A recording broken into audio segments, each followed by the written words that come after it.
오늘 우리에게 주시는 하나님의 말씀 보도록 하겠습니다. 데살로니가전서 3장 8절로 13절 말씀입니다.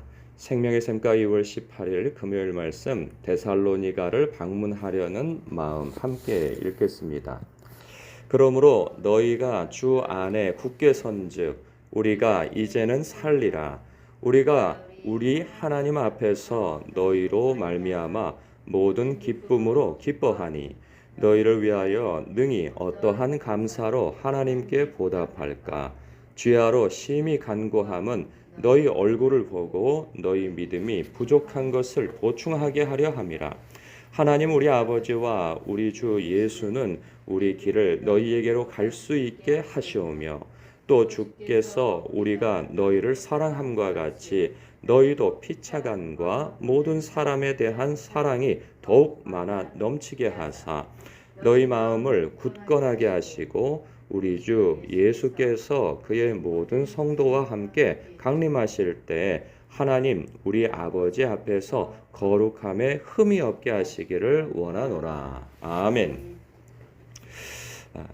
그러므로 너희가 주 안에 굳게 선즉, 앞에 있는 내용을 정리해주고 있는 거죠. 바울 사도와 동역자들은 그 믿음 때문에 큰 고난을 당하고 있는 데살로니가 교회 성도들이 아주 굳건하게 믿음을 지키고 있다는 것에 큰 위로를 받았다고 하죠. 그리고 사도 바울과 동역자들을 다시 보고 싶어하는 그들의 그 열망, 그 기대, 그 소망의 소식을 듣고 난 이후에 굉장히 기뻐합니다. 그래서 그러므로 너희가 주 안에 굳게 서 있다고 하는 그 소식을 내가 들은즉 우리가 이제는 살겠다 하는 얘기를 합니다. 그리고 9절에 우리가 우리 하나님 앞에서 너희로 말미암아 모든 기쁨으로 기뻐하니 너희를 위하여 능히 어떠한 감사로 하나님께 보답할까. 그러니까 그런 너무 기뻐하는 그러한 고백을 하고 있어요. 저는 이 그 고백, 우리가 이제는 살겠다, 그 소식을 들으니, 그리고 우리가 우리 하나님 앞에서 너희로 말미암아 모든 기쁨으로 기뻐한다. 그러니까 그 목회자의 마음이 어떠해야 하는지 참 이걸 보면서 참 많은 감동을 갖게 되기도 하고 도전을 받게 되기도 합니다. 목회자로서 이 말씀을 묵상하면서 말이죠. 근데 목회자뿐만 아니라 먼저 된 성도가 나중된 성도에 대하여서 갖는 마음이어야 할 것이고, 성숙한 성도가 미성숙하고 아직 연약한 성도에 대하여서 갖는 마음이어야 할 것이며, 또 전도자가 전도 대상자를 향하여 가져야 하는 마음이 바로 이와 같아야 한다는 생각이 듭니다. 이 사도 바울의 이 고백을 보면서 생각나는 말씀이 있어요. 뭐냐면 고린도 후서 그 11장에 있는 말씀인데요. 그 사도 바울이 고린도 교회 성도들을 향하여서 내가 이런 마음을 갖는다는 것을 이렇게 표현했어요. 내가 유대인들에게 40에서 하나 감한매를 5번 맞았으며 3번 태장으로 맞고 1번 돌로 맞고 3번 파선하고 일주야를 깊은 바다에서 지냈으며 여러 번 여행하면서 강의 위험과 강도의 위험과 동족의 위험과 이방인의 위험과 시내의 위험과 광야의 위험과 바다의 위험과 거짓 형제 중의 위험을 당하고 또 수고하며 애쓰고 여러 번 자지 못하고 줄이며 목마르고 여러 번 굶고 춥고 헐벗었노라. 이 외에 일은 고사하고 아직도 날마다 내 속에 눌리는 일이 있으니 곧 모든 교회를 위하여 염려하는 것이라. 누가 약하면 내가 약하지 아니하며 누가 실족하게 되면 내가 애타지 아니하더냐. 내가 부득불 자랑할진대 내가 약한 것을 자랑하리라. 이 고백 속에서 느껴지는 게 뭐냐면 사도 바울은 복음을 전하기 위하여서 자신이 그 받은 고통과 고난, 이 험난한 일들을 이야기해요. 그런데 이것이 나를 눌리게 한 적이 없다는 거예요. 이것 때문에 내가 눌리거나 뭐 힘들어하거나 낙심이 되어지거나 뭐 전전긍긍하거나 이런 일은 없는데, 그런데 내 마음에 애타고 나를 약하게 하고 하는 이러한 것들이 뭐냐? 너희들에 대한 내 마음이라는 거죠.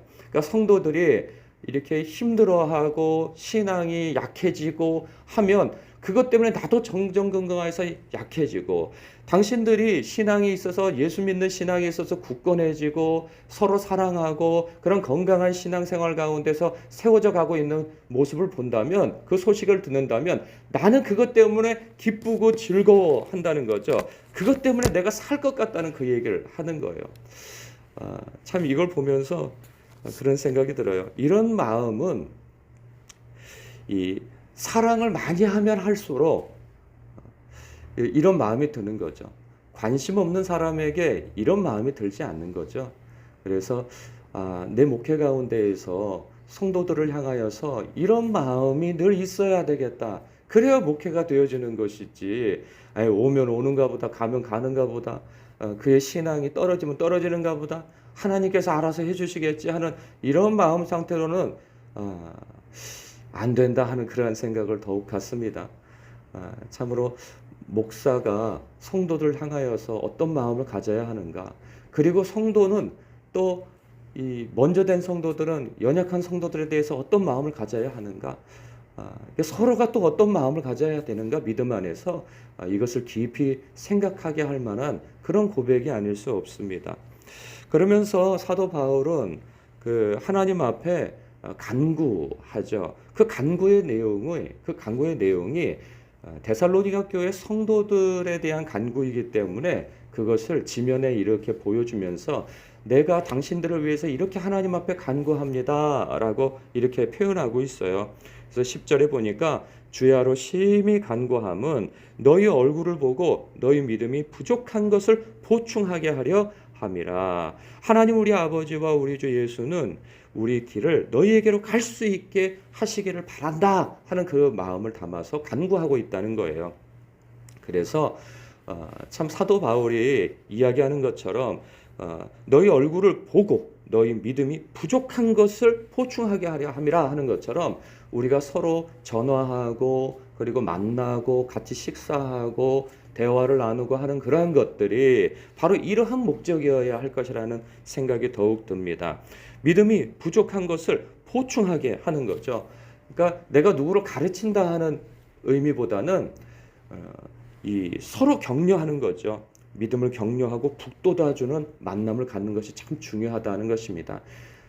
교우들이 나를 만났는데 나를 만난 것이 그들에게 어떤 신앙생활에 있어서 활력소가 되어지고 격려가 되어지고 나를 만난 것 때문에 주님을 더 바라보게 되어지는 그러한 만남이 되어야지, 나를 만나고 나면은 뭔가 찜찜하고 마음이 가라앉고 불쾌하고 뭔가 이상하다고 한다면 그 문제가 있는 거죠.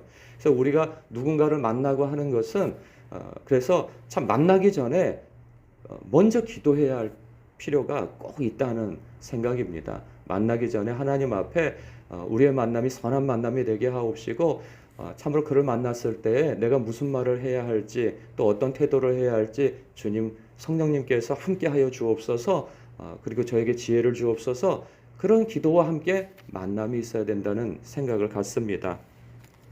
뿐만 아니라 기도가 좀 더 이어지는데, 또 주께서 우리가 너희를 사랑함과 같이 너희도 피차간과 모든 사람에 대한 사랑이 더욱 많아 넘치게 해주시기를 또 간구한다고 그럽니다. 우리가 너희를 사랑함과 같이. 그러니까 사도 바울과 그 동역자들이 그 데살로니가 교회 성도들에게, 전도 대상자들에게 했던 그 사랑은 바로 이런 사랑이었죠. 아비가 자식을 권계하는 사랑이었고, 유모가 아기를 기르는 그러한 마음이었고, 그리고 어찌하든지 그들에게 있어서 주장하는 입장이 되지 아니하고 섬기는 입장이 되어져서 자기 손으로 벌어서 그들에게 어떤 부담도 주지 않으면서 신앙생활에 어떤 거침이 없는 그러한 수고와 노력을 했다고 그럽니다. 그러한 수고와 노력은 누구로부터 말미암았느냐 하면 바로 예수님이 나를 사랑한 것과 같은 그 사랑에 흠뻑 젖어 있는 그러한 상태에서 내가 받은 사랑을 다른 사람에게 주었던 이야기를 하는 것이죠. 그래서 우리가 당신들에게 한 사랑은 예수님께서 우리에게 한 사랑입니다. 그러니 여러분이 우리에게 받은 그 사랑을 참으로 간직하여서 예수님을 생각하며 서로에 대해서 그렇게 서로 사랑하십시오 라고 하는 그러한 고백을 하고 있는 거죠. 그러면서 그것을 담아서 간구하고 있는 것입니다. 우리의 삶도 역시나 마찬가지로 먼저 하나님으로부터 내가 받은 그 크신 사랑에 감격할 수 있어야 하는 것입니다.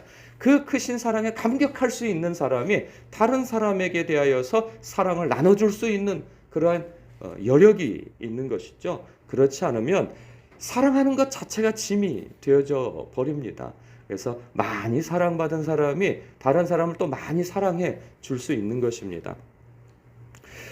그리고 또 나아가서 13절에 너희 마음을 굳건하게 하시고 그리고 우리 주 예수께서 그의 모든 성도와 함께 강림하실 때 하나님 우리 아버지 앞에서 거룩함에 흠이 없게 하시기를 원하노라. 이게 마지막 부분이 너희 마음을 굳건하게 해야 한다는 것도 중요하죠. 그리고 또 거룩함에 흠이 없게 하시기를 원한다라고 하는 이 두 말씀이 다 중요합니다. 근데 여기 이 거룩함에 대하여서 우리는 늘 스스로를 돌아봐야 합니다. 우리가 보는 것을 조심해야 하고 듣는 것을 조심해야 하고 말하는 것을 조심해야 하고 이 생각하는 것을 이 주님 앞에서 성령님 앞에 늘 점검을 받아야 합니다. 우리는 이 깨어 있지 않으면 그냥 아무거나 보게 되어지고 눈이 가는 대로 보게 되어지고 들리는 대로 다 들어버리고 생각나는 대로 그걸 그냥 깊이 생각을 해버리고 하는 그러한 경향성이 있습니다. 우리는 늘 성령님과 동행하면서 주님께 물어야 여쭤야 되고 주님의 이 다스림을 받아야 합니다. 우리가 문득 드는 생각들도 이것이 선한 것이 아니라고 한다면 주님 앞에 회개하고 주님 제가 이런 생각이 왜 자꾸 드는지 모르겠습니다 하고 주님 앞에 점검을 받을 필요가 있고 우리가 요즘에 하도 휴대폰을 들고 다니면서 유튜브나 이런 것들을 기사들을 보면서도 이런 폭력적이고 음란하고 하는 그러한 것들에 대해서 자기도 모르게 들여다보게 되어지는 것에 대해서 아차하는 마음이 있어야 하는 것입니다. 주님 제가 이러한 것들을 이렇게 잘 절제가 되어지지 않는데 주님 안에서 이것을 절제하고 끊을 수 있게 도와주옵소서. 왜냐하면 그런 것들을 많이 보게 되어지면 우리는 잔상이 남아서 주님 앞에 깊은 기도를 할 수가 없게 되어져요.